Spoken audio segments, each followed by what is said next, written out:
और अपनी इम्यूनिटी को बढ़ा रहे हो। तो चलिए शुरुआत करते हैं आज के इस सेशन के साथ।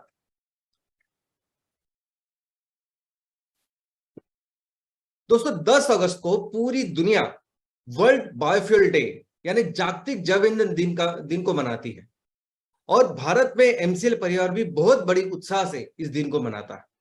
लेकिन कोई भी दिन हम क्यों मनाते हैं? कोई भी दिन इसलिए सेलिब्रेट करते हैं कि वो दिन जिस इशू के लिए, जिस सब्जेक्ट के लिए सेलिब्रेट किया जाता है, उस विषय के बारे में लोगों को समझे, लोगों में जागरूकता निर्माण हो, उसका महत्व, इसकी गंभीरता लोगों के ख्याल में है, लोगों को समझे और फिर लोग उसके ऊपर काम करें। दोस्तों हम कई सारे दिन मनाते हैं, कई सारी बीमारियों के लिए दिन मनाते हैं।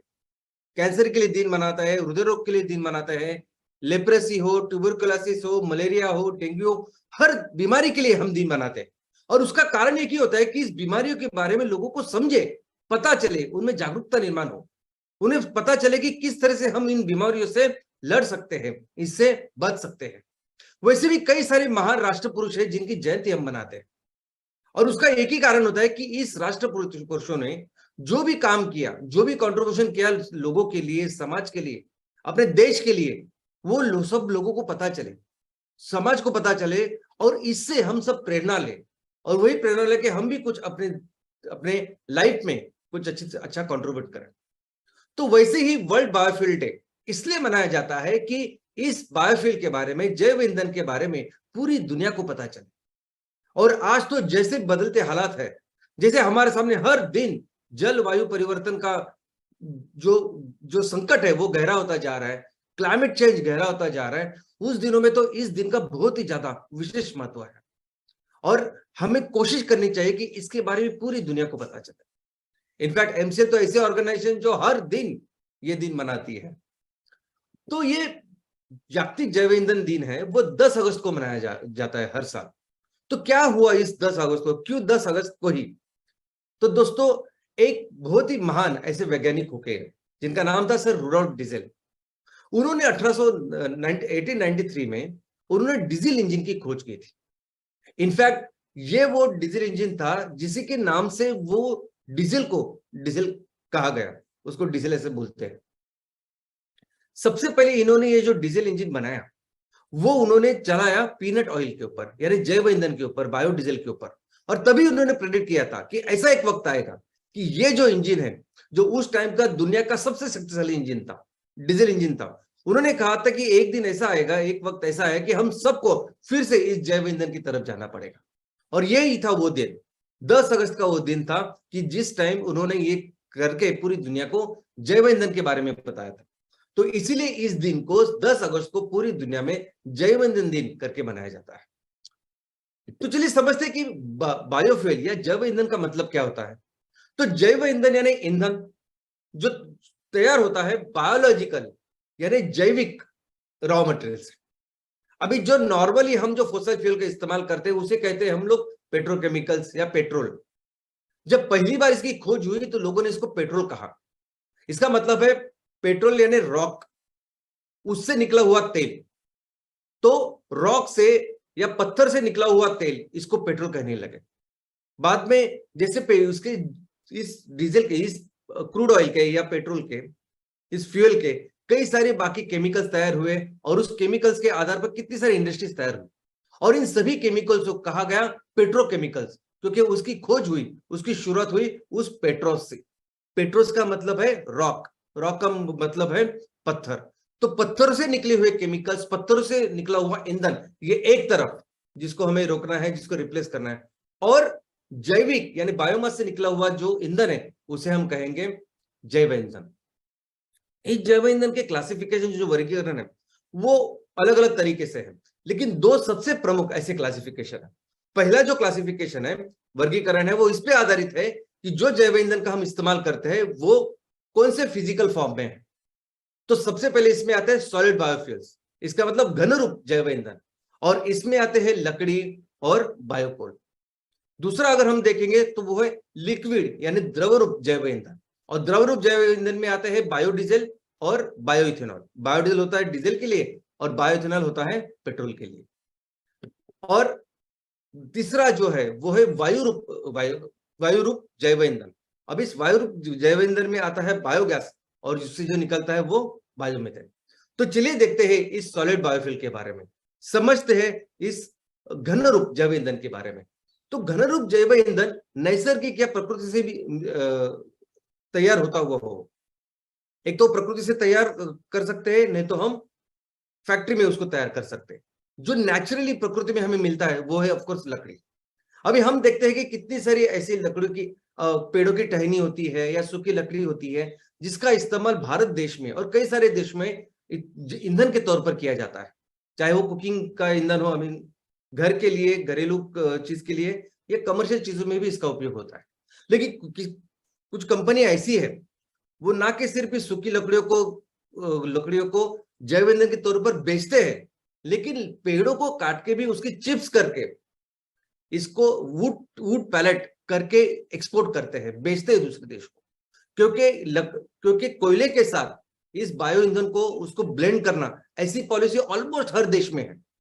तो कोयले के साथ 5%, 10% जैव ईंधन डालना चाहिए और उसको जलाना चाहिए, ऐसी पॉलिसी हर जगह है। इसलिए कुछ कुछ कंपनी ऐसी है कि जो इस लकड़ी को काट के उसके स्मॉल स्मॉल प्लेट्स लगा के वो बेचती है विदाउट प्रोसेसिंग।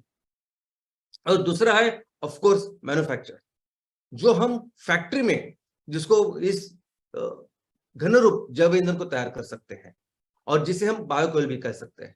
दोस्तों हर तरह के कई तरह के अलग अलग बायोमास हो सकते हैं। ऐसे बायोमास से हम लोग ये बायोकोल, ब्रिकेट, पिलेट्स ऐसे तैयार कर सकते हैं। और मैं कहता हूं तो भारत में एमसीएल एकमेव ऐसी कंपनी है कि जिसके पास जो ब्रांड तैयार करके एमकोल या बायोकोल बेच रही है। और मुझे लगता है कि विश्व में शायद कोई ऐसी कंपनी हो कि जो बायोकोल एक ब्रांड के तौर पर आज बेच रही है। इसके बाद है लिक्विड यानी द्रव रूप जैव ईंधन। अब द्रव रूप जैव ईंधन में है बायोडीजल और बायोइथेनॉल। समझते हैं बायोडीजल के बारे में।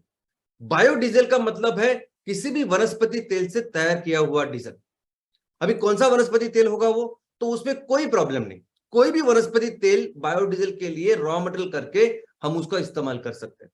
उसमें कोई भी स्पेसिफिकेशन की आवश्यकता नहीं, सिर्फ वो वेजिटेबल ऑयल होना चाहिए, वनस्पति तेल होना चाहिए।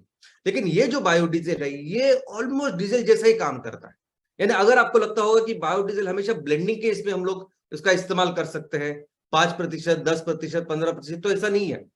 जहां जहां डीजल आज की तारीख में काम करता है वहां वहां बायोडीजल 100% हम इसका इस्तेमाल कर सकते हैं और ये भी वैसे ही आउटपुट देता है। यानी ये ब्लेंडिंग में भी काम करता है।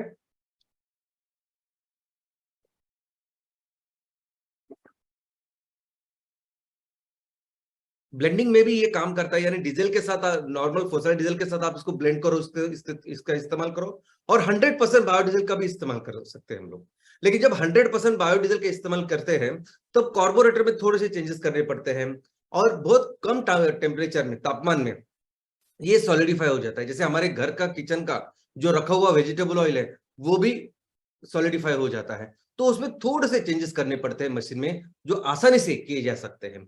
आज की तारीख में यूरोप में, अमेरिका में ऐसी गाड़ियां बनती है जिसमें ये चेंजेस करके ये गाड़ियां बनती है। तो ये सभी गाड़ियां जो यूरोप में बनती है, यूरोप में है, अमेरिका में है, ब्राजील में है, ये गाड़ियां 100% बायोडीजल पे भी चल सकती है, बायोडीजल बायोइथेनॉल पे, 100% पेट्रोल डीजल पे भी चल सकती है और दोनों का कोई भी ब्लेंड हो उसके ऊपर भी चलती है। और ऐसी गाड़ियों को कहते हैं फ्लेक्स इंजन वाली गाड़ियां। और भारत में भी अभी ऐसी गाड़ी की शुरुआत होने वाली है कि जो गाड़ियां 100% बायोडीजल, 100% इथेनॉल और 100% फॉसिल फ्यूल और इनके कोई भी ब्लेंड के ऊपर चलेगी। पूरी दुनिया में जो भी बायोडीजल बनाया जाता है, जिस देश में बनाया जाता है, वो अपने देश में जो रॉ मटेरियल अवेलेबल है, जो वेजिटेबल ऑयल अवेलेबल है, उससे वो बायोडीजल बनाते हैं। जैसे यूरोप में आप जाएंगे तो रेपसीड ऑयल है जिससे वो बायोडीजल बनाते हैं। अमेरिका में जाओगे तो सोयाबीन ऑयल है, उससे वो बायोडीजल बनाते हैं। मलेशिया में जाओगे तो वहां पाम ऑयल है, उससे बायोडीजल बनाते हैं। तो हर देश अपने अपने देश में जो भी वेजिटेबल ऑयल अवेलेबल होता है उससे बायोडीजल बनाता है। अभी भारत की बात करें तो भारत की परिस्थिति आज वेजिटेबल ऑयल में ऐसी है कि पिछले साल हमने इस 2022 में 60% ऑलमोस्ट जो वेजिटेबल जो हमें खाने के लिए लगता है वो हमने बाहर से मंगाया, 60%। तो यार इस वेजिटेबल ऑयल से बायोडीजल तो हम लोग बना ही नहीं सकते क्योंकि हमारे पास है ही नहीं। तो फिर इसके ऊपर काफी दिनों से रिसर्च हुआ। 2006 में एक पॉलिसी बनी कि ये जो इसके ऊपर थी कि किस तरह से हम अपने देश में बायोडीजल का उत्पादन करें। तो इस बायोडीजल के लिए फिर रॉ मटेरियल कौन सा होगा, तो इसके लिए संशोधन करने के बाद एक वनस्पति को चुना गया। वो वनस्पति का नाम है जेट्रोफा। दोस्तों जेट्रोफा एक तो पूरे देश में हर जगह आता है, हर राज्य में उसके अलग अलग नाम है। हमारे देश में जेट्रोफा के 200 से ज्यादा जाति, 10,000 से ज्यादा उपजाति है। इसको एरंड, मोगली एरंड, रान एरंड, जमाल गोटा, ऐसे कई सारे लोकल नेम है जिससे हम उसको पहचानते हैं। और ये जेट्रोफा अगर आप देखोगे तो जेट्रोफा एक एक श्रब है, यानी बहुत बड़ा पेड़ नहीं है, तो छोटा पेड़ है। और उसकी जो रूट सिस्टम है वो फाइब्रस है, तंतुमय है। तो कोई सी भी ऐसी जमीन जो ज्यादा उपजाऊ नहीं है, बंजर है, थोड़ी सी मिट्टी है, ऐसी मिट्टी में भी ये आता है। बहुत ज्यादा अगर सूखा पड़े तो भी ये मरता नहीं, और अगर बाढ़ भी आए तो ये उससे कुछ फर्क नहीं पड़ता। तो ऐसे जेट्रोफा की फिर उसको चुना गया, और जेट्रोफा के बेस के ऊपर पॉलिसी का निर्माण हुआ कि हम जेट्रोफा का निर्माण करेंगे, ज्यादा से ज्यादा उसमें जो सीड्स आती है उससे जेट्रोफा का ऑयल बनेगा और उससे बायोडीजल बनेगा। उसी के साथ और एक वनस्पति के ऊपर काफी अच्छा काम हुआ है भारत में, और उसका नाम है करंजा। ये भी लोकल अलग अलग नाम से इसको पहचानते हैं, पूरे भारत देश में होता है। पोंगामिया पिनाटा ऐसा उसका टेक्निकल या बॉटनिकल नेम है। लेकिन ये कोई श्रब या छोटा ऐसा पेड़ नहीं, ये बड़ा वृक्ष है, बड़ा पेड़ है। तो इसकी जो रूट सिस्टम है वो नॉर्मल एक बड़े पेड़ के जैसी होती है, और उसके बेनिफिट्स भी वैसे। तो इसके फ्रूट्स आने के लिए, ये बड़ा होने के लिए शायद टाइम लग सकता है, लेकिन एक बार वो पूरा बड़ा होने के बाद बहुत सारे फल, बहुत सारे सीड्स, बीज देता है, जिससे काफी सारा तेल निकल सकता है। और एक बड़ा वृक्ष होने के कारण उसके कई सारे अच्छे अच्छे चीजें या बेनिफिट्स भी है। लेकिन वो वैसी जगह पे आता है जहां फिर उसको पोषक ऐसी परिस्थिति हो, उसको पोषक ऐसी जमीन हो। अभी हमारी जो नेशनल बायोडीजल पॉलिसी थी, 2006 में हमने इस पॉलिसी को तैयार किया।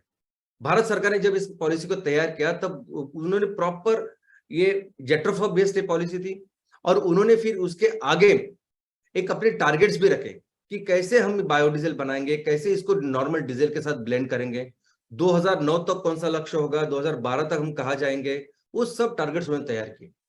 और इन्होंने सब पूरा प्रोत्साहन भी दिया था कंपनियों को कि आप इसको काम करो। ये जेट्रोफा को लगाने के लिए उन्होंने ऐसी जो बंजर जमीन थी वो कंपनियों को दी कि आप लीज के ऊपर दी, कि आप करो इसके ऊपर काम। लेकिन फिर भी ये आगे बढ़ नहीं पाया, जितना जितना एक्सपेक्टेड था, अपेक्षित था, उतना बिजनेस, इतना इतना सेक्टर, इस सेक्टर का एक्सपेंशन नहीं हुआ। और उसका प्रॉब्लम था रॉ मटेरियल, क्योंकि उतने स्केल में इस रॉ मटेरियल का उत्पादन ही नहीं हुआ। अभी जैसा मैंने कहा कि जेट्रोफा के 200 से ज्यादा जाति और 10,000 से ज्यादा उपजाति है, तो कौन से वैरायटी का वो रॉ मटेरियल का इस्तेमाल करना चाहिए, या कौन सी वो एग्रोनॉमिक प्रैक्टिसेस है, कौन सी टेक्नोलॉजी की जिससे वो बेहतर लगेगा और बेहतर हम लोग उगा पाएंगे, ऐसी इसके ऊपर काम ही नहीं हुआ। तो जिन्होंने भी इस रॉ मटेरियल को लगाया, जिन्होंने भी इसके ऊपर काम किया, ऐसे था कि 3 साल के बाद उसको फ्रूट्स आना आना चाहिए, ऐसे अपेक्षित था या एक्सपेक्टेड था। लेकिन 4-4, 5-5 साल के बाद भी ना तो ये श्रब वो 3-4 फीट के ऊपर बढ़ा, ना ही इसको फ्रूट आया। और इसी जगह पे जब मैंने 2005 और 6 में 5 में मैंने और डॉक्टर लवेश सर, हम दोनों ने इस पे बहुत काम किया था। मुंबई के नजदीक ठाणे में हमने ऑलमोस्ट 1000 एकड़ में ये जेट्रोफा की लागवड की थी, प्लांटेशन की थी। और जो हमने प्लांटेशन की थी वो सिर्फ 10 महीने में वो 6 फीट हुआ और उसको फ्रूट्स आए, जिसको देखने के लिए कई भारत से तो लोग आते ही थे, लेकिन बाहर से भी लोग आते थे। तो इसी के कारण वो जेट्रोफा आगे बढ़ा नहीं, उसको जितना रॉ मटेरियल चाहिए वो हुआ नहीं। लेकिन कुछ देश ऐसे कि जिन्होंने इस पॉलिसी को बहुत अच्छी तरह से इंप्लीमेंट किया, जैसे मलेशिया, उन्होंने बायोडीजल पॉलिसी तैयार की, उसको अच्छी तरह से आगे लेके गया, और ब्लेंडिंग भी उन्होंने की। आज पूरी दुनिया में जो बायोडीजल का उत्पादन होता है, सबसे ज्यादा उत्पादन करता है अमेरिका, मैक्सिमम। उसके बाद अगर परसेंटेज में देखेंगे तो यूरोपियन यूनियन या यूरोप है, सभी देश मिलकर। ब्राजील इंडिविजुअल अगर देखेंगे एक देश, तो अमेरिका के बाद आता है ब्राजील, और बाद में फिर इंडोनेशिया और बाकी छोटे छोटे देश है। हमारा कंट्रीब्यूशन इसमें बहुत ही कम है। दूसरा जो है ये है बायोडीजल, और पेट्रोल के लिए जो 100% पेट्रोल को रिप्लेस कर सकता है, ऐसे जीव ईंधन का नाम है बायो इथेनॉल। कोई भी ऐसा रॉ मटेरियल जिस रॉ मटेरियल में बहुत ज्यादा कार्बोहाइड्रेट हो, बहुत ज्यादा शुगर हो, ऐसे शुगर वाले रॉ मटेरियल को अगर आप फर्मेंटेशन कर दे तो उससे बनता है अल्कोहल, और वही है बायोइथेनॉल। अब ये बायोइथेनॉल जैसे 100% बायोडीजल इस्तेमाल कर सकते हैं, डीजल को रिप्लेस कर सकते हैं, वैसे ही बायोइथेनॉल 100% पेट्रोल को रिप्लेस कर सकता है। 100% भी कर सकता है, अलग अलग ब्लेंडिंग में भी कर सकता है, और सिर्फ वो फ्यूल करके ही नहीं, तो कई सारे उसके कई ज्यादा उसके एप्लीकेशंस हैं। आज पेट्रोकेमिकल्स में बेस्ट जो इंडस्ट्रीज है, कई सारी जगह पे बायोइथेनॉल रॉ मटेरियल करके जाता है। लेकिन ये चीज सिर्फ बायोइथेनॉल के साथ नहीं है, तो इससे भी बेहतर है मिथेनॉल। दोस्तों, आज हम देखते हैं कि क्रूड ऑयल जो है, तो क्रूड ऑयल का ईंधन के तौर पर हम लोग इस्तेमाल कर रहे हैं, लेकिन इसी क्रूड ऑयल से कई सारे ऐसे रॉ मटेरियल तैयार होते हैं, जैसे प्लास्टिक, रबर, कितने सारे, और उस पे बेस पे कई सारे इंडस्ट्रीज है, कई सारे इंडस्ट्रीज के सेक्टर्स है, हजारों कंपनियां जो इसके ऊपर डिपेंडेंट होती है आज की तारीख में। और इस पेट्रोकेमिकल की चीजों को इस्तेमाल करने के बाद जो हो रहा है हम देख रहे हैं कचरे का, लेकिन इस पूरे पेट्रोकेमिकल को 100% रिप्लेस कर सकता है मिथेनॉल। आज आप ये जो चित्र आप देख रहे हैं, इस चित्र में हर कोई चीज जो आज की तारीख पे पेट्रोकेमिकल से तैयार होती है वो मिथेनॉल से तैयार हो सकती है। और ये मिथेनॉल किससे, तो ये बायोमास बेस्ड हो सकता है, लेकिन सबसे इंपॉर्टेंट चीज जो मिथेनॉल तैयार करने के लिए लगती है वो है कार्बन डाइऑक्साइड। यानी कार्बन डाइऑक्साइड जो हम समझते हैं कि कार्बन डाइऑक्साइड बहुत ज्यादा हो रहा है जिसकी वजह से ग्लोबल वार्मिंग हो रही है, लेकिन जब इसी कार्बन डाइऑक्साइड से अगर ये रॉ मटेरियल करके चाहिए, इंडस्ट्री के लिए चाहिए, तो उतना कार्बन डाइऑक्साइड बिल्कुल नहीं है। और ऐसी परिस्थिति में हम जो एमसीएनजी प्रोजेक्ट करके हम शुरुआत करने वाले हैं, हम इस एमसीएनजी प्रोजेक्ट में जो बायोगैस तैयार होगा उसमें 60% मीथेन आता है, और 30 से 35% तक उसमें होता है कार्बन डाइऑक्साइड।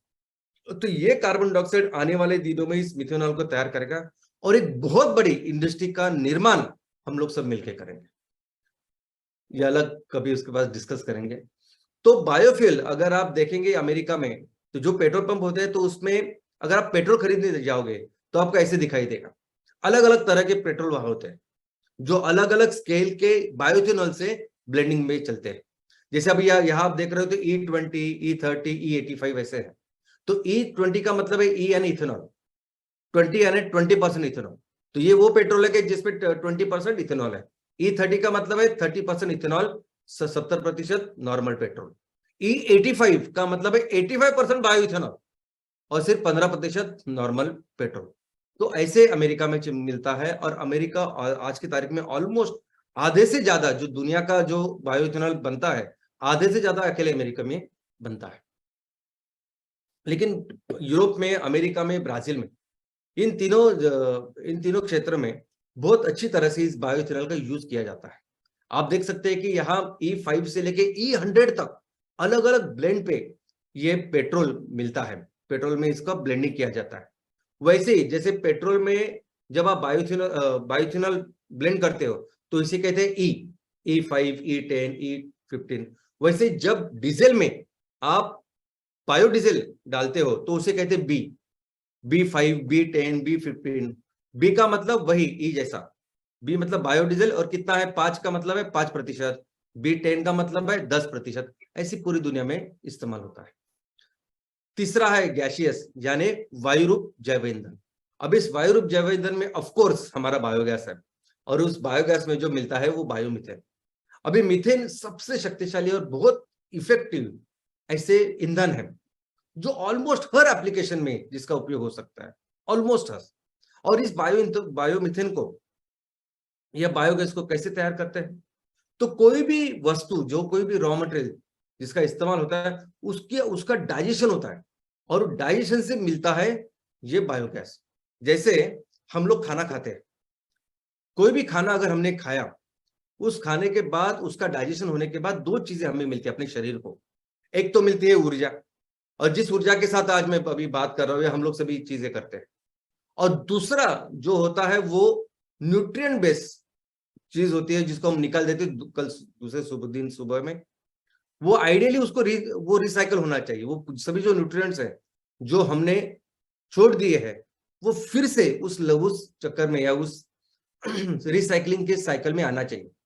वैसे सेम होता है इस बायोगैस प्रोडक्शन में। जब भी कोई रॉ मटेरियल, जैसे नेपियर ग्लास आज हम लोग इस्तेमाल कर रहे हैं, नेपियर ग्लास का कंप्लीट डाइजेशन होता है माइक्रो ऑर्गेनिजम्स। जो भी बायोरिएक्टर का हम इस्तेमाल करते हैं उसमें होते हैं माइक्रो ऑर्गेनिजम्स जो 100% इसका डाइजेशन करते हैं और फिर देते हैं दो चीजें। इनफैक्ट हमारे पेट में भी जो डाइजेशन करते हैं वो माइक्रो ऑर्गेनिजम्स ही है। हम जो देख रहे हैं हमारे पेट में एक्चुअली वो छोटे सूक्ष्म जीव है जो वहां बायोरिएक्टर में भी काम करते हैं। और फिर उसके डाइजेशन करने के बाद दो चीजें मिलती है, एक तो मिलती है ऊर्जा यानी बायोगैस, और दूसरे मिलती है फर्टिलाइजर, ऑर्गेनिक फर्टिलाइजर। तो और ये मीथेन, ये बायोगैस को जब आप प्यूरिफाई करते हो, मीथेन आप जनरेट करते हो, तो इस मीथेन का उपयोग ऑलमोस्ट हर एप्लीकेशन में होता है। हर तरह का जो आपको ईंधन चाहिए, ऑयल एंड गैस का जहां जहां एप्लीकेशन है, हर एक चीज को ये रिप्लेस कर सकता है। सीएनजी आपने देखा तो ये सीएनजी करके पेट्रोल में भी चलेगा, डीजल में भी चलेगा। हर वो गाड़ी जो आज की तारीख में पेट्रोल और डीजल के ऊपर चलती है वो सीएनजी पे चल सकती है। ये आपके सामने रेलवे चल रही है, बड़े बड़े ट्रक्स चल रहे हैं। और इसी सीएनजी को अगर आप लिक्विफाई करते हो यानी द्रव रूप में कन्वर्ट करते हो तो वो 600 गुना कम हो जाता है। यानी बहुत छोटे से जगह में बहुत बड़ा फ्यूल रह सकता है। और आने वाले दिनों में यही एलएनजी, वो हवाई जहाज हो, समुद्र का जहाज हो, बड़े बड़े ट्रेन हो, ट्रक्स हो, इसमें फ्यूल देने वाला है। वैसे ही ये बायोमीथेन घर में हमारा जो घरेलू कुकिंग फ्यूल करके भी काम करता है, इलेक्ट्रिसिटी जनरेशन के लिए काम करता है। जहां जहां इंडस्ट्रीज है, अलग अलग कमर्शियल एप्लीकेशन, वहां भी हर जगह बायोमीथेन काम कर सकता है।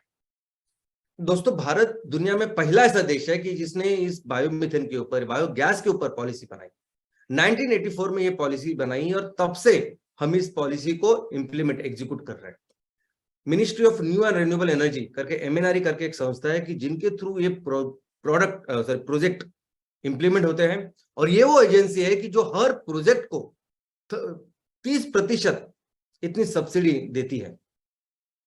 आज की तारीख में अगर हम देखेंगे तो 1984 से लेके अब तक 40 लाख इतने बायोगैस के प्रोजेक्ट लग चुके हैं। लेकिन जितनी अपेक्षित या जितनी एक्सपेक्टेड जो एलपीजी का रिप्लेसमेंट था वो नहीं होता हुआ, उतना नहीं हुआ। इनफैक्ट जितने भी म्युनिसिपल कॉर्पोरेशन है, ऑलमोस्ट हर म्युनिसिपल कॉर्पोरेशन में एक बायोगैस का प्रोजेक्ट आपको दिखाई देगा जो चल रहा है। लेकिन वही प्रॉब्लम है कि बायोगैस के लिए वो सेग्रीगेटेड रॉ मटेरियल चाहिए जो शायद म्युनिसिपैलिटी में नहीं मिलता। अभी चाइना ने भी इसमें, इस जैव ईंधन में या बायोगैस में अभी इतनी तरक्की की है। 2014-2015 में चाइना ने एक्चुअली शुरुआत की इस बायोगैस के ऊपर काम करने की, और इतने स्पीडिंगली अभी चाइना काम कर रहा है कि अभी तक आज की ये परिस्थिति है कि हमारे अगर 40 लाख से ज्यादा हमारे बायोगैस की यूनिट लग चुके हैं, तो चीन के 7.1 मिलियन यानी लगभग 71 लाख इतने यूनिट बायोगैस के लग चुके हैं। ये जो बायोफ्यूल का, जैव ईंधन का क्लासिफिकेशन है, ये जो हमने देखा, घन रूप, द्रव रूप, वायु रूप, वैसे ही एक दूसरा क्लासिफिकेशन है जिसका ज्यादा इस्तेमाल होता है, और वो क्लासिफिकेशन है कि किस तरह का रॉ मटेरियल आप इस्तेमाल कर रहे हैं, किस तरह की टेक्नोलॉजी का आप इस्तेमाल कर रहे हो। तो टेक्नोलॉजी बेस्ड ये क्लासिफिकेशन है। इनफैक्ट जैसे किसी भी सेक्टर में हमने देखा है कि किसी भी टेक्नोलॉजी बेहतर हो जाती है, वैसे प्रोडक्ट भी बेहतर होता जाता है। पहले टीवी कैसा था, अभी टीवी कैसा है, वो उसमें एलसीडी आई, एलईडी आई, बाकी सब चल रहा है। वैसे ही अभी मोबाइल की तरफ, हम मोबाइल का हमने देखा, कंप्यूटर का हमने देखा, कैसे कंप्यूटर था और धीरे धीरे करके कैसे कंप्यूटर आ रहे हैं, मोबाइल कैसे आ रहे हैं। मोबाइल में आज के तारीख में 4G चल रहा है। 4G का मतलब है 4th जनरेशन। हर ये जो टेक्नोलॉजी का निर्माण होता है उसे कहते हैं जनरेशन। तो मोबाइल हमने देखा कि फर्स्ट जनरेशन में था, 2G आया यानी second generation, 2 generation, 3G, 4G और अभी 5G आने वाला है। वैसे ही सेम जनरेशन का क्लासिफिकेशन इस जैव ईंधन में भी है। पहला है 1G या फर्स्ट जनरेशन बायोफ्यूल्स, जैव ईंधन। अब ये वो बायोफ्यूल्स है कि जहां रॉ मटेरियल का जो इस्तेमाल होता है वो रॉ मटेरियल सभी एडिबल, यानी जिनका फूड, जिनका अनाज करके हम इस्तेमाल करते हैं, उसका रॉ मटेरियल करके इस्तेमाल हो रहा है। यानी जो अनाज के तौर पर लोग उसका बाकी के देशों में जो उपयोग करते हैं, उसको हम रॉ मटेरियल करके लेते हैं और उससे जैव ईंधन का उपयोग करते हैं। तो हर तरह के अनाज, मक्का, शुगर केन, गन्ना, ये सभी जो चीजें हैं वो आज की तारीख में बहुत बड़े स्केल पे इसका उपयोग हो रहा है। वैसे सेकंड जनरेशन बायोफ्यूल्स है। सेकंड जनरेशन बायोफ्यूल्स यानी वो कि जहां रॉ मटेरियल जो इस्तेमाल होता है वो नॉन फूड फीडस्टॉक होता है, यानी ऐसी सब चीजें होती है कि जिनका फूड करके हम इस्तेमाल नहीं करते। तो इसमें of course non edible oil है, अभी जेट्रोफा ऑयल, करंजा का ऑयल, कैस्टर का ऑयल, ये सभी ऐसे ऑयल है कि जिसको हम खाते नहीं, उसका इस्तेमाल होता है। कचरे का इस्तेमाल होता है। अभी कचरा अगर ऑर्गेनिक हो, वेट हो, तो उसको बायोफ्यूल में कन्वर्ट किया जा सकता है। बायोमास, अलग अलग तरह का बायोमास, चाहे वो जंगल से हो, चाहे वो खेती के बाद का हो, इन सभी का इस्तेमाल किया जा सकता है, किया जाता है जैव ईंधन तैयार करने में। और इसी टेक्नोलॉजी को हम कहते हैं सेकंड जनरेशन जैव ईंधन। Third generation 3G biofuels. अभी 3G बायोफ्यूल्स में क्या होता है, तो इसमें एक ही रॉ मटेरियल के ऊपर काम किया जाता है और वो है अलगे। अलगे एक ऐसा प्रॉमिसिंग एक ऐसी प्रॉमिसिंग वनस्पति है, एक ऐसी वनस्पति है कि जिसमें बहुत सारा जैव ईंधन का निर्माण हो सकता है। और इसको लेके साइंटिस्ट पूरी दुनिया में कई सारे लोग जो काम कर रहे हैं और जो समझते हैं कि आने वाले दिनों में अलगे एक बहुत इंपॉर्टेंट ऐसा फ्यूचर होने वाला है। तो अलगे पे काम करने वाले जो जैव ईंधन है उसे कहते हैं 3G biofuels. 4G biofuels, fourth generation. अभी इसमें क्या होता है, रॉ मटेरियल के ऊपर जेनेटिकली मॉडिफिकेशन होता है, उसमें जो जनुके होते हैं उसमें तब्दीली की जाती है। अभी हमने देखा कि जो भी रॉ मटेरियल लगता है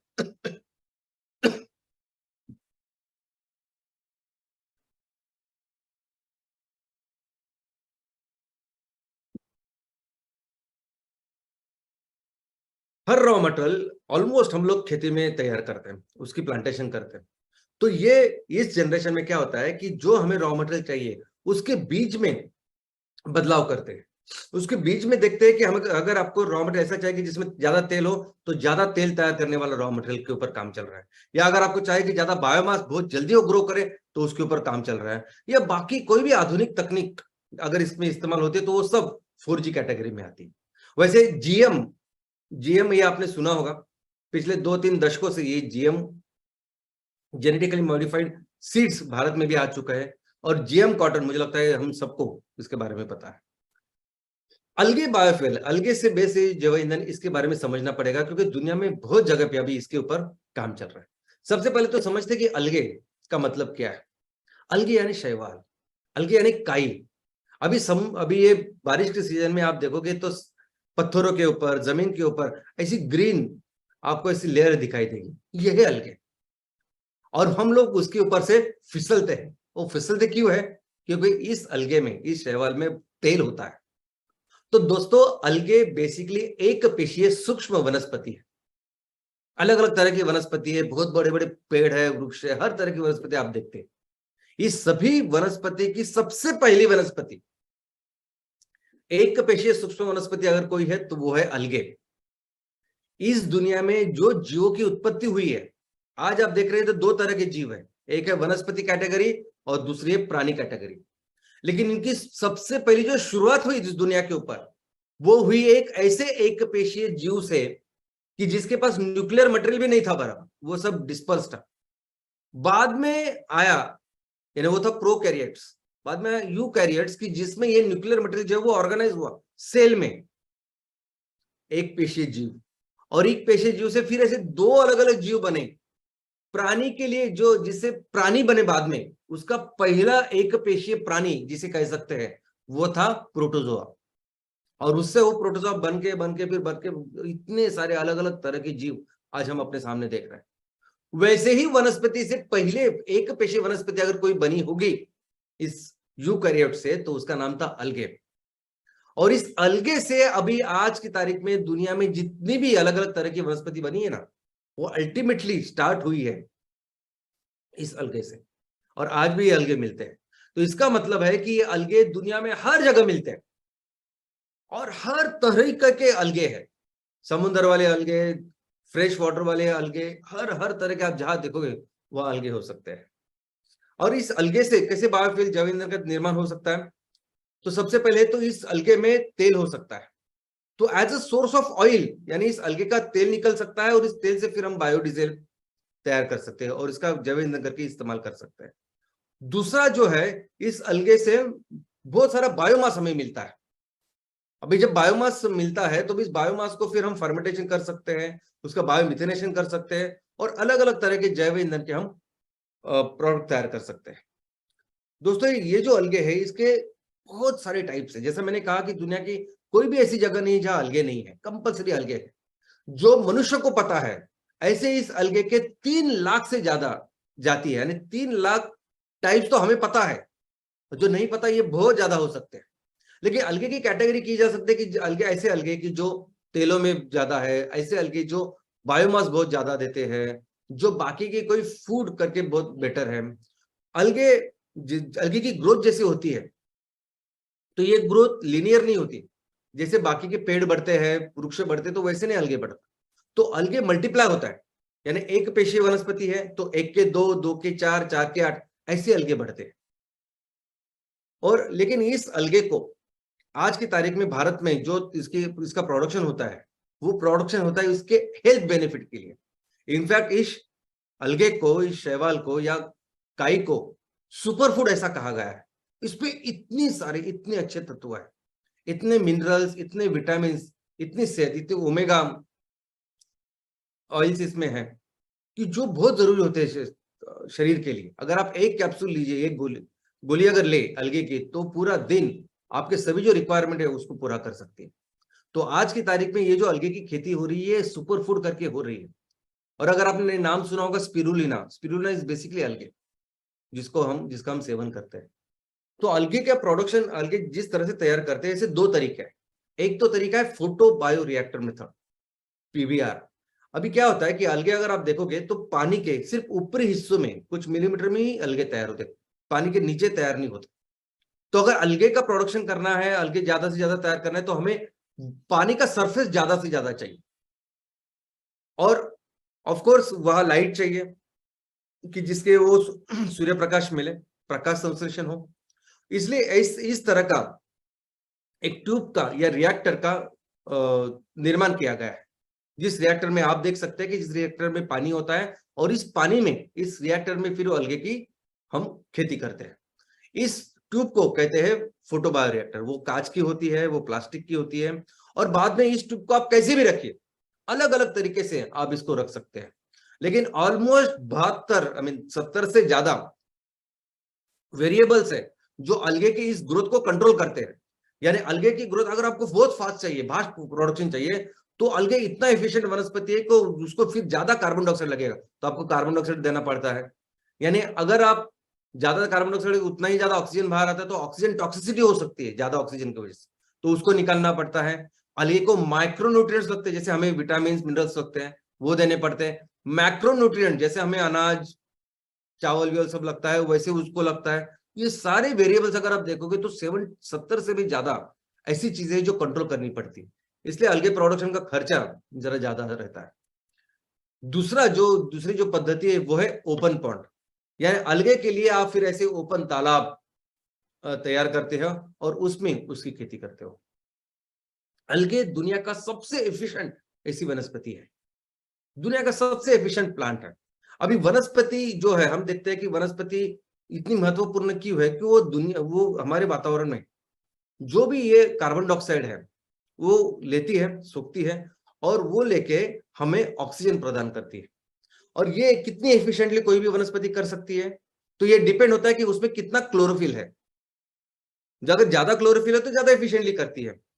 अभी कोई भी वनस्पति से ये अगर आप अलगे कंपेयर करोगे तो अलगे सबसे ज्यादा एफिशिएंट है। इसका कारण यह है कि किसी भी पेड़ से वनस्पति का जो आकारमान, जो उसकी साइज होती है, उसके अनुसार उसका जो प्रोपोर्शन होता है क्लोरोफिल का, उससे कई ज्यादा प्रोपोर्शन होता है अलगे में।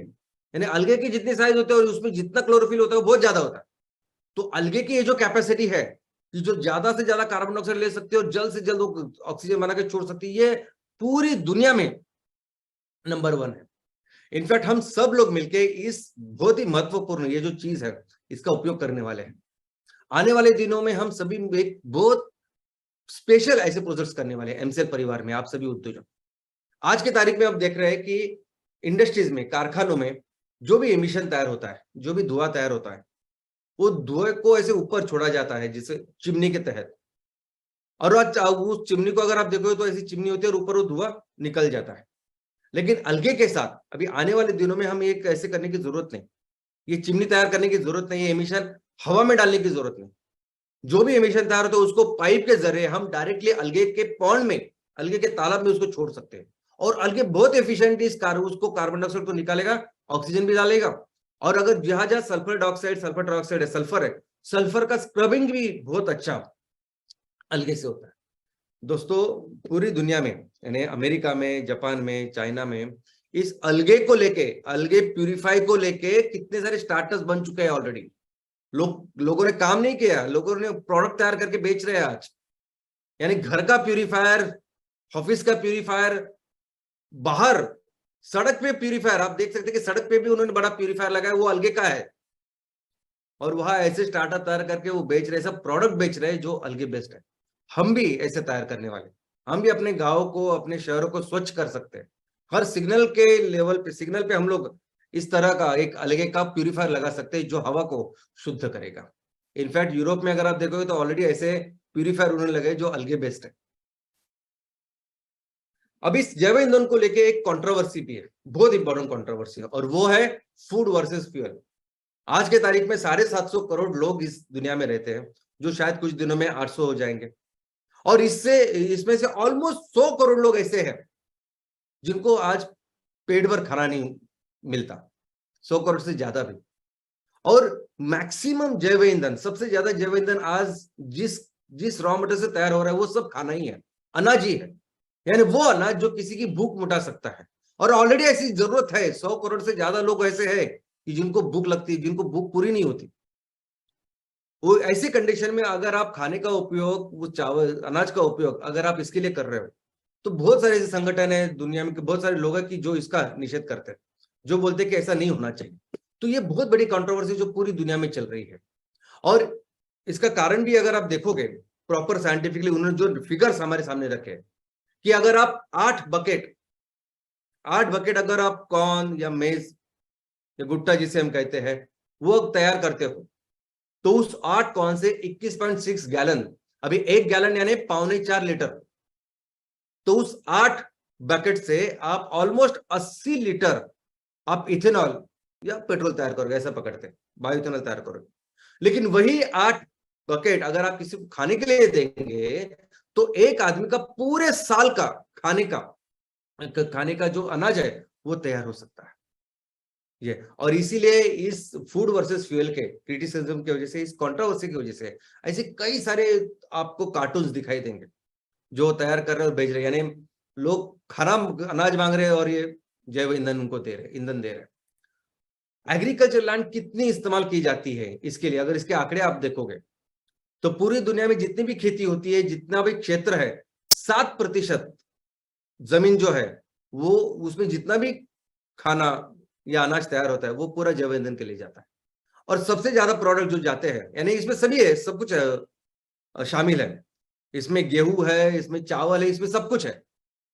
लेकिन अगर आप देख सकते हैं कि सबसे ज्यादा एरिया जो जैव ईंधन के लिए जिसका इस्तेमाल होता है, पहले तो है मेज यानी मक्का, वो 30 मिलियन हेक्टर। दूसरा आप देख सकते हैं कि सोयाबीन ऑयल, अभी हमारा जैसा देश, भारत जैसा देश, soybean oil, rapeseed oil, palm oil ये बाहर से मंगा रहा है और हम लोग खा रहे हैं उसको। लेकिन आज आप देख सकते हैं कि soybean oil 25 million Hector, 250 lakh Hector ऐसी जमीन जिसमें ऊपर सोयाबीन तैयार हो रहा है और उससे जैव ईंधन तैयार हो रहा है। आप देख सकते हैं रेपसीड ऑयल 8 मिलियन हेक्टर यानी 80 लाख हेक्टर।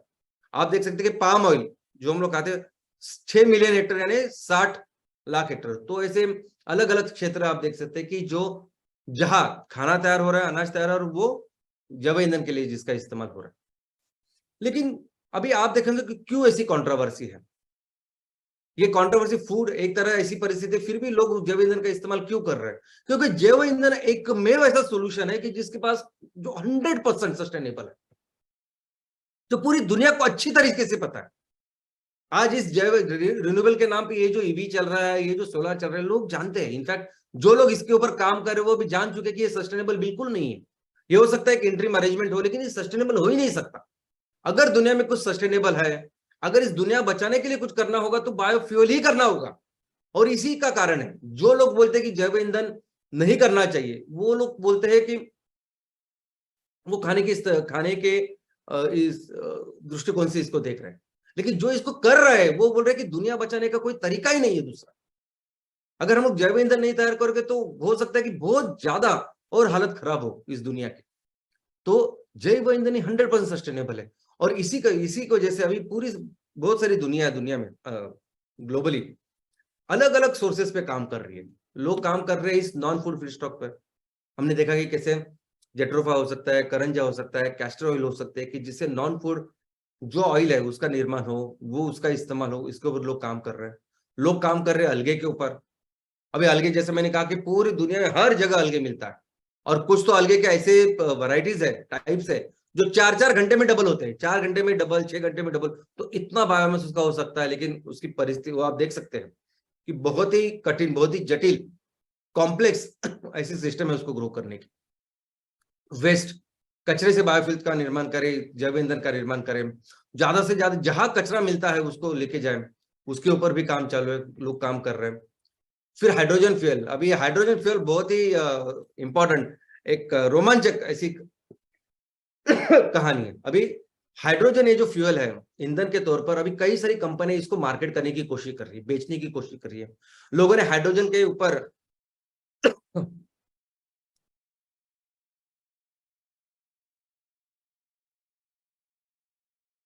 गाड़ियां लाई है और बता रहे कि देखो हाइड्रोजन के ऊपर ये सब कुछ चलता है, हम लोग हाइड्रोजन के ऊपर जाना चाहिए। तो दोस्तों ये हाइड्रोजन बायोमास से तैयार होता है, सिंपल प्रोसेस होती है फर्मेंटेशन से, उससे बन सकता है। लेकिन आज मैं उसके बारे में आपको बताना चाहूंगा कि आज की तारीख में दुनिया में एक मूवी बहुत ही सुपरहिट चल रही है। हर देश में वो मूवी सुपरहिट चल रही है, हमारे देश में भी। और उस मूवी का नाम है, इंग्लिश मूवी, हॉलीवुड मूवी का नाम है ओपेनहाइमर। अब ये ओपेनहाइमर ये ऐसे एक साइंटिस्ट की, वैज्ञानिक का आत्मचरित्र है। आत्मचरित्र है, जीवन चरित्र है। वो वैज्ञानिक जिसने अणुबॉम्ब बनाया, वो वैज्ञानिक जिसने एटम बॉम्ब बनाया, और जिसका उपयोग करके अमेरिका ने जापान को पूरी तरह से बर्बाद किया। लेकिन उसके बाद, उस टेक्नोलॉजी का निर्माण करने के बाद पूरे दुनिया में ऐसी जंग छिड़ी है। हर देश चाहता है कि उसके पास अणुबॉम्ब हो, वो काम कर। और ऑफ कोर्स हुआ है, कई सारे देशों ने अपने अपने अणुबॉम्ब तैयार किया, उसमें कंपटीशन चल रहा है, तुम्हारे पास कितने, मेरे पास कितने। फिर ऐसा हुआ कि नहीं, इसका हम लोग अच्छी चीज के लिए भी इस्तेमाल कर सकते हैं, तो इससे क्लीन एनर्जी का निर्माण कर सकते हैं। तो जापान में नहीं, यूरोप में, अमेरिका में, बाकी के देशों में फिर न्यूक्लियर रिएक्टर, इस अणुबॉम्ब की टेक्नोलॉजी के ऊपर फिर एनर्जी तैयार करने के प्रोजेक्ट चालू हुए, जिसे अणु ऊर्जा हम कहते हैं। लेकिन ये प्रोजेक्ट, इसमें कुछ भी अगर थोड़ा सा हादसा हुआ, कुछ भी थोड़ा सा एक्सीडेंट हुआ, तो ऐसा समझे कि अणु बॉम्ब फूट गया, ये हो गया, उसका एक्सप्लोड हो गया। और वैसे ही पूरी हानि होती है जैसे उस अणु बॉम्ब की वजह से जापान की हुई। तो फिर अभी एक बहुत बड़ी पहल है पूरे दुनिया में कि अणु ऊर्जा नहीं चाहिए, कहीं भी नहीं। अभी इस अणु ऊर्जा के नेक्स्ट अगर कुछ ऊर्जा है, इस अणु बॉम्ब के ऊपर नेक्स्ट अगर कोई बॉम्ब है, तो वो है हाइड्रोजन बॉम्ब। हाइड्रोजन बॉम्ब ये उससे भी ज्यादा शक्तिशाली ऐसा बॉम्ब है। नॉर्थ कोरिया के किम जोंग, आप सभी शायद जानते होंगे कि वो वहां के हुकुमशाह है, डिक्टेटर है। उन्होंने पूरी दुनिया को बताया कि देखो हमसे उलझना नहीं, हमारे पास हाइड्रोजन बॉम्ब है। और इतना शक्तिशाली वो हाइड्रोजन है, उसको स्टोर करना इतना डिफिकल्ट है, उसको कैसे हम इस्तेमाल कर सकते हैं। जो भी गाड़ी इसके ऊपर चलती है, जो जो एक्सपेरिमेंट हुए, वो इतने, फिर उसमें जो कुछ एक्सीडेंट्स हुए, वो देख के पता चलता है कि ये एक्चुअली वेरी वेरी डेंजरस है। वो उतना ही डेंजरस है जितना अनुभव था। तो ये कहानी हाइड्रोजन की है। तो दोस्तों बेसिकली जैव ईंधन में इशू क्या है? हाइड्रोजन तो वैसे जैव ईंधन का सिर्फ एक पार्ट है जिसको आज लोग बता रहे हैं, इसलिए मैंने आपको समझाया। लेकिन जैव ईंधन की जब भी बात होती है तो उसमें हाइड्रोजन की बात नहीं होती। बाकी के सभी जो हमने देखे, बायोडीजल, बायोइथेनॉल, बायोमीथेन, ये सब कुछ जो है, अब ये सस्टेनेबल सोल्यूशन है, दुनिया को बचाने वाले सोल्यूशन है। लेकिन क्यों नहीं वो उस लेवल पे जाते? क्यों नहीं उसका इतना काम होता? क्यों वो अपने इस फॉसिल फ्यूल को रिप्लेस नहीं कर पाते। तो सबसे बड़ा प्रॉब्लम इसमें कुछ है तो वो है रॉ मटेरियल। रॉ मटेरियल ही नहीं है, रॉ मटेरियल नहीं उस लेवल पे, उस स्केल पे। जो भी छोटे छोटे प्रोजेक्ट आपने देखा होगा, वेस्ट से बनता है कुछ बायोफ्यूल, या कोई करंजा से, या कोई जट्रोफा से बना रहा है, अलग अलग चीजों से बन रहे, वो इतने छोटे हैं कि लोग गिनते भी नहीं उसको। अगर कोई एक दूसरा प्रोजेक्ट चालू है ना, कोई देखता भी नहीं उसकी तरफ। इतनी बड़ी स्केल पे, इतनी बड़ी लेवल पे आज हमें इस ऑयल एंड गैस या ये ईंधन लगता है, और फिर उसको जितना रॉ मटेरियल चाहिए वो नहीं है। इसलिए आज जितना भी मैक्सिमम जो बायोफ्यूल या मैक्सिमम जैव ईंधन का निर्माण हो रहा है, वो हो रहा है सिर्फ और सिर्फ अनाज की वजह से। अनाज का ही इस्तेमाल कर, क्योंकि कोई दूसरा ऑप्शन ही नहीं है इस रॉ मटेरियल के लिए। और जो भी बाकी के ऑप्शन के ऊपर हम काम कर रहे हैं वो नहीं उतनी प्रॉमिसिंग। वेस्ट की बात करें, कचरे की बात करें, तो जितना भी कचरा हम लोग तैयार करते हैं ना, जो गीला कचरा होता है, अभी हमारे जो वेस्ट में 50-60% गीला कचरा होता है, लेकिन वो सेग्रीगेटेड चाहिए ना। अगर उसमें प्लास्टिक है, रबड़ है, शर्ट है, चप्पल है, तो वो हम उसका नहीं इस्तेमाल कर सकते, उससे नहीं जैव ईंधन तैयार करते, उस प्रोसेस को में वो काम नहीं करेगा। इनफैक्ट कचरे का तो ऐसा है कि अगर आप हर कचरे को सेग्रीगेट करके दे, कोई भी कचरा हो, तो 100% रिसाइकल हो सकता है, कोई जरूरत नहीं है वो पहाड़ों को बड़ा करने की।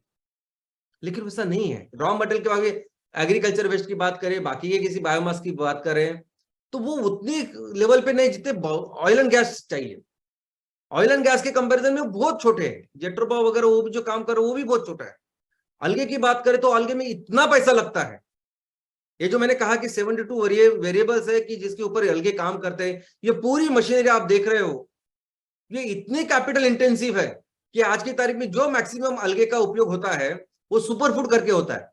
यानी स्पिरुलिना आप देखोगे तो 2000-2500 किलो में बेचते हैं वो लोग, तभी जाके वो फिजिबल होता है ना। अगर आप वो 40-50-100 रुपए वाला आप फ्यूल का निर्माण, उसमें बहुत डिफिकल्ट है ये करने में। फिर भी लोग काम कर रहे हैं, लेकिन डिफिकल्ट है, मुश्किल है। तो सबसे इंपॉर्टेंट प्रॉब्लम ये है ना दुनिया के सामने, कि किस तरह से इतने बड़े वॉल्यूम को ये तैयार करें। इतने बड़े ऑयल एंड गैस जब हम जैव ईंधन को देख रहे हैं कि एक सस्टेनेबल सोल्यूशन की तरफ, लेकिन वो किस तरह से इतने बड़े स्केल पे तैयार करें। और जब ये जैव ईंधन तैयार होता है ना, उसके लिए जो रॉ मटेरियल लगता है ना, उसको 5 गुना 10 गुना लगता है। 10 गुना अगर रॉ मटेरियल आपको लगता हो और प्रोडक्ट भी आपको इतना बड़ा चाहिए, तो ये कैसे तैयार करें, कैसे इसको हैंडल करें, वॉल्यूम कैसे करें, ये सबसे बड़ा प्रॉब्लम है दुनिया के सामने। और इसीलिए दुनिया जानती है, दुनिया ये मानती है, ये समझती है कि जैव ईंधन पे भले ही हम लोग देखें, बात करें, लेकिन जैव ईंधन कभी फॉसिल फ्यूल को रिप्लेस ही नहीं कर सकता, क्योंकि वॉल्यूम ये इतना ग्रेट, इतना बड़ा है सब कुछ, तो ये पॉसिबल ही नहीं, मुमकिन ही नहीं। और यही कारण है कि कितनी ही तबाही हमारे आंखों के सामने हो रही, फिर भी क्रूड ऑयल पूरी दुनिया में राज कर रहा है। इस क्रूड ऑयल के ऊपर पूरी दुनिया की इकोनॉमी है, हर देश की इकोनॉमी इसके ऊपर चल रही है। वो रशिया इतने सबके सामने युद्ध कर रहा है यूक्रेन के साथ, और यूक्रेन को मदद करने के लिए यूनाइटेड नेशन का एक भी देश नहीं जा रहा, क्योंकि पूरे इस यूरोप को 40% से ज्यादा नेचुरल गैस रशिया से आती है। पूरी दुनिया को सबसे ज्यादा अगर क्रूड ऑयल कोई सप्लाई करता है वो रशिया, किसी की हिम्मत नहीं उसके अगेंस्ट जाने की। तो ऐसी आज की परिस्थिति है कि जैव ईंधन की बात करें, लेकिन जैव ईंधन सब्स्टिट्यूट कर ही नहीं सकता, ऐसे लोगों का मानना है। और दोस्तों ऐसे पोजीशन में, ऐसे परिस्थिति में जो एमसीएल कर रहे हैं, अगर इसको आप समझेंगे तो आप ज्यादा गर्व महसूस करोगे।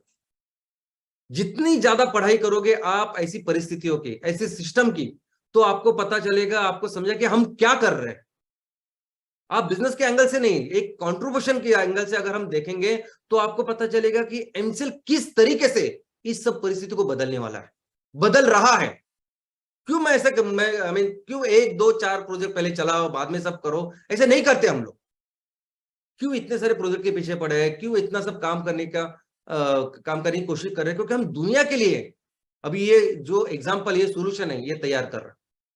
और जो हमारा कंट्रीब्यूशन दुनिया के लिए होने वाला है वो बहुत बहुत बड़ा होने वाला है। दोस्तों दुनिया में कोई भी ऐसी कंपनी नहीं है जो इतनी सिस्टमैटिकली रॉ मटेरियल के ऊपर काम कर रही है, स्पेसिफिकली ये नेपियर ग्रास के ऊपर। अलगे अलगे बायोमास के लिए, अलगे के ऊपर काम कर रहे हैं। आप पूरा पढ़ाई करो उसके बारे में, आपको पता चलेगा क्या चल रहा है। और नेपियर ग्रास, एमसीएल पहली ऐसी कंपनी है जो इतने सिस्टमैटिकली नेपियर ग्रास के ऊपर, बायोमास के ऊपर काम कर रही है, जिससे हर क्वेश्चन, हर प्रॉब्लम सॉल्व होने वाला है। किसी कंपनी ने अभी तक नहीं किया। कुछ कंपनियां हैं थाईलैंड में, कुछ यहां ऑर्गेनाइजेशन है कि जिन्होंने नेपियर ग्रास से बायो सीएनजी बनाया। कितनी स्केल पे बनाया आप पढ़िए।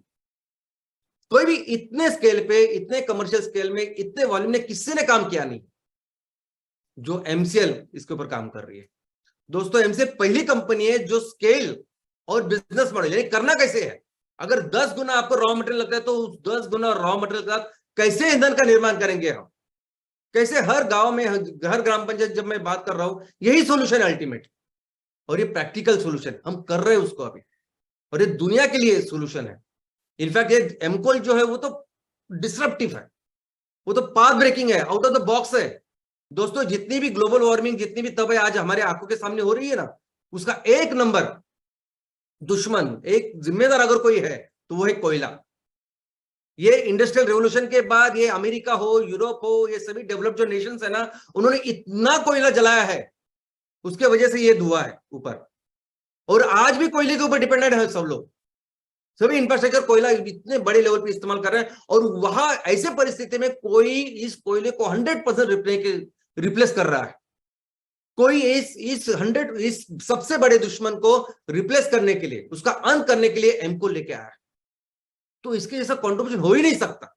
कोई, किसी ने सोचा नहीं होगा अभी तक कि ऐसे हम लोग एमको, कैसे बायोकोल ऐसा तैयार करेंगे, ऐसा सिस्टमेटिकली रॉ मटेरियल तैयार करेंगे और ये पूरी दुनिया को एक सोल्यूशन देगा। आज हमारी ताकत इतनी है हम सबकी, हम मिलके दुनिया के लिए जितना कोयला लगता है ना, उससे 30% से ज्यादा कोयला तैयार कर सकते हैं। ऐसा भारत देश के में रिसोर्सेस हम कर सकते हैं मिलकर, और करेंगे। और ये एम कुकिंग सिस्टम, ये एम स्टोव, ये एम पिलेट्स, ये भी अगेन ब्रेक थ्रू, ये अगेन मिराकुलस। ये जो चूल्हे हम लोग लेके आएंगे, ये 100% एलिमिनेट करेंगे इस एलपीजी को। और सिर्फ गांव में नहीं, गांव में वहां जो चूल्हे चलते हैं बायोमास, उसकी बात नहीं कर रहा हूं मैं। अच्छे, सबसे अच्छे महानगरों में, सबसे पॉश लोकेलिटी में, अच्छे घरों में, या 5 स्टार होटल में, हर जगह ये एम पिलेट्स, ये एम कुकिंग सिस्टम ऐसे जलने वाले हैं कि इसमें धुआं नहीं है और वैसे जलेंगे जैसे एलपीजी जलता है। ये काम किसी ने अभी तक नहीं किया जो एलपीजी, जो हम एमसीएल कर रहे हैं। और सिर्फ इतना ही नहीं है, ये तो मैं आपको बता रहा हूं क्योंकि ये आपके सामने है। आने वाले दिनों में जो हर तरह के एप्लीकेशन है, जो भी अलग अलग तरह के फ्यूल ईंधन लगते हैं, हर तरह के ईंधन का सोल्यूशन हम देंगे। और वो भी सिर्फ और सिर्फ जैव ईंधन के माध्यम से, वो हम करा के देंगे। इनफैक्ट यही कारण होगा कि आने वाले दिनों में सबसे ज्यादा इन्वेस्टमेंट अगर किसी कंपनी में होगी तो वो होगी एमसीएल। इसका कारण यह है दोस्तों कि हमारी इकोनॉमी आज की तारीख में 300 लाख करोड़ की है। यानी आप बिस्किट का पैकेट लीजिए 4 रुपए का, नहीं तो आप एक बड़ी कार खरीदिए 10 लाख की। तो ये सब कुछ पैसा लेके कितना बनता है जीडीपी? 300 लाख करोड़ का अपने देश का, इतने सारी आबादी, इतने लोगों का। और दूसरी तरफ ऑयल एंड गैस में हर साल में कितना निवेश होता है? पिछले साल कितना निवेश हुआ? तो 225 लाख करोड़। एक साल में 225 लाख करोड़ एक चीज में, एक सेक्टर में निवेश हुआ, और वो है ऑयल एंड गैस। तो सोचे, जब ऐसे एग्जांपल लेके आएंगे ना, तो यही तरीका है, लोग यही पैसे डालने वाले हैं और हम वो होने वाले हैं जो दुनिया को एक्चुअली फिर से सस्टेनेबल पाथ के ऊपर लेके जाएंगे। उस स्केल में ये बिजनेस हमें करना पड़ेगा। और इसलिए मैं कहता हूं कि हर तहसील जो जिस स्केल में जाएगा, हर गांव में ये पोटेंशियल है बिजनेस का, because it is oil and gas, because it is petrochemicals. और मैंने आज आपको बताया ऑयल एंड गैस का हम तो ख्याल रखेंगे, ईंधन और ऊर्जा का ख्याल रखेंगे, लेकिन कैसे पेट्रोकेमिकल्स उसको रिप्लेस करेंगे। इसलिए मैंने वो इथेनॉल, मिथेनॉल के बारे में आपको बताया। और कैसे सस्टेनेबल इकोनॉमी हर तरीके से, यानी सिर्फ ईंधन की बात नहीं है, तो हर तरीके से हर प्रोडक्ट को हम सस्टेनेबल बना सकते हैं ओनली एंड विद एमसीएल। और एमसीएल का सबसे बड़ा कंट्रीब्यूशन आने वाले दिनों में दुनिया में इस सस्टेनेबिलिटी के लिए होगा। और इस प्रोसेस में हम फिर से अपने देश को दुनिया की सबसे बड़ी अर्थव्यवस्था बनाएंगे। जय हिंद, जय एमसीएल।